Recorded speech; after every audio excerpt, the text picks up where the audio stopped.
Bonjour à tous, c'est l'heure du Chidouche de Rav Yitzhak Abravanel sur la paracha de Vayera. Dans cette paracha, on raconte l'événement de la Akedat Yitzhak. Cet événement est fondamental, et il s'agirait de le comprendre un peu plus. Par exemple en posant une question toute simple. Pourquoi Hachem a demandé à Abraham de faire ça? Et pour cela, cette question est tellement dure qu'on va évoquer plusieurs hypothèses, mais toutes sont repoussées par Abravanel. Par exemple, l'hypothèse la plus simple, c'est de lire le premier verset, qui dit « Ve'elokim nisa'et Abraham ». Hachem a testé Abraham. Mais ça ne lui convient pas. Parce qu'Hachem ne teste pas les gens. Un professeur teste des élèves parce qu'il ne connaît pas leur niveau de connaissance. Mais Hachem sait tout, il sonde nos cœurs. Il n'a pas besoin de nous tester pour savoir jusqu'à où on va aller, jusqu'à où on va s'arrêter. Il n'a pas besoin de tester. Hachem ne teste pas les gens. Alors, ça ne doit pas être ça. Alors, peut-être que Hachem a demandé à Abraham de le faire, ce sacrifice, pour concrétiser la force d'Abraham, la force de sa crainte du ciel, et de passer du potentiel au réel pour le concrétiser.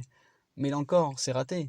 Parce que Hachem, au final, a arrêté Abraham dans son geste. Il ne l'a pas laissé concrétiser et sacrifier son fils. Alors peut-être que Hachem a demandé à Abraham de faire ça pour montrer aux gens, à toute la génération, jusqu'où le service divin doit aller. Mais là encore, c'est raté, parce que à la Kadesh d'Israël, il n'y avait aucun témoin, il n'y avait que Abraham et Yitzhak. Ils n'étaient pas là pour montrer devant tout le monde comment servir Hachem. Alors peut-être, dernière hypothèse, plutôt farfelue, peut-être que la Kadesh d'Israël c'était pour punir Yitzhak, pour le remettre sur le droit chemin, pour lui faire peur de la mort, etc. Mais bon, ça personne n'y croit, Yitzhak et Shalem, il était parfait. Donc on ne sait absolument pas pourquoi Hachem a demandé à Abraham de faire la Kadesh d'Israël. Quel était le but de cette mission? Alors Abraham répond que Elohim Nissa est Abraham, et Elohim a Nissa Abraham, il n'a pas Nissa testé. Il a Nissa, c'est-à-dire rendre Ness, rendre en tant qu'étendard, en tant que porte-drapeau, en tant qu'exemple pour toutes les générations, en tant que référence, en termes de service divin, dans l'Irat Shamaim. Hachem a élevé Abraham au rang d'étendard. Ça n'empêche pas qu'Abraham a été testé par l'épreuve.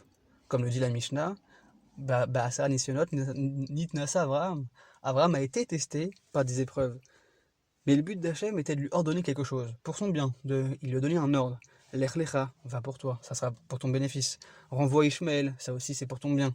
Mais tous les ordres qu'Hachem a donnés, qui sont comptés comme les 10 épreuves, étaient juste des ordres, des mitzvot, des commandements donnés à Abraham, mais ce n'était pas des tests, pas des épreuves. Mais inévitablement, de son côté, à Abraham, il s'est senti testé, d'obéir ou de ne pas obéir, mais ce n'était pas l'objectif. Donc au final, Hachem ne teste pas les gens, il donne des ordres pour le bien des gens, il a donné des ordres pour Abraham et c'était pour son bien de les réaliser, mais au final, ces 10 ordres étaient suffisamment difficiles pour ressentir comme cela, comme un test. Donc on comprend que la Kadesh Yitzhak, c'était fait pour élever Abraham au rang d'étendard, au rang de référence internationale. Alors, il faut quand même réfléchir, parce que pourtant, à la fin, c'est marqué Ata Yadati, qui irait Elohim Ata. À la fin, c'est marqué que l'ange dit à Abraham, maintenant je sais que tu crains Dieu. Cette phrase-là, donc j'aurais pensé qu'au final, c'est vraiment une réponse à un test. C'est comme si la Kedat Esrak était un test, et maintenant qu'on a la réponse, après la Kedah, on se dit, ah, maintenant on sait qu'Abraham craint Hachem.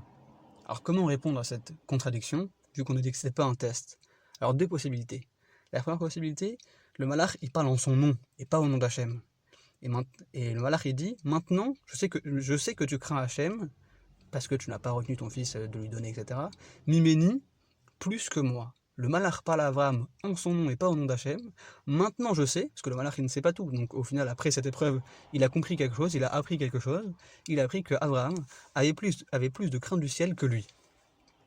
D'ailleurs, on sait que c'est le malach qui parle dans cette phrase, parce que c'est pas marqué Neum Hachem comme dans le second verset, qui répète quasiment toute la même phrase, mais sans le mot Mimeni, mais qui rajoute les mots Neum Hachem, pour prouver que c'est bien Hachem qui parle au deuxième verset, mais pas dans ce premier. La deuxième possibilité, c'est que au final le malach a parlé, mais c'était vraiment au nom d'Hachem. Mais Hachem a dit ceci, Ata, maintenant, Yadati, je savais, donc ça veut dire maintenant et même avant, je savais déjà que tu craignais Hachem. Et donc ce n'était pas un test. Hachem arrête Abraham en disant, ne t'inquiète pas, t'es pas obligé d'aller au bout, j'ai pas besoin de vérifier si tu peux le faire ou pas. Parce que maintenant et même avant, je savais que tu pouvais le faire. Donc au final c'était juste pour te rendre un étendard et pas pour te tester. Voilà comment on peut comprendre Ata Yadati. Alors au final, ça rentrait un petit peu mieux parce que Yadati est au passé. Et donc maintenant, et je savais même dans le passé que tu allais déjà obéir à cet ordre-là, donc tu n'as pas besoin de le réaliser. Et c'est Hachem qui parle, parce qu'Hachem sait déjà tout. Alors au final, pour conclure, qu'est-ce qu'on peut apprendre pour nous de cet Akedat Yitzhak, de cet événement spectaculaire? Alors on peut apprendre déjà, première chose, jusqu'à où va le service divin, jusqu'à où on doit être prêt à tout sacrifier pour notre priorité, qui est Hachem. Et deuxièmement, il faut réfléchir en se disant que si Abraham, il a pu sacrifier son fils, qui était la prunelle de ses yeux, qui était son unique héritier, c'était son monde, Yitzhak, c'était tout pour lui.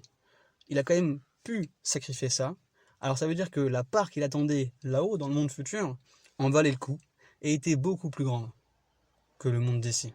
Alors à nous d'en faire autant, à nous de réaliser que tous nos sacrifices ici valent largement le coup. Et qu'il faut grandir dans l'Yirat Shamayim, et on sait jusqu'à où on peut aller, dans l'Yirat Shamayim. Shabbat Shalom.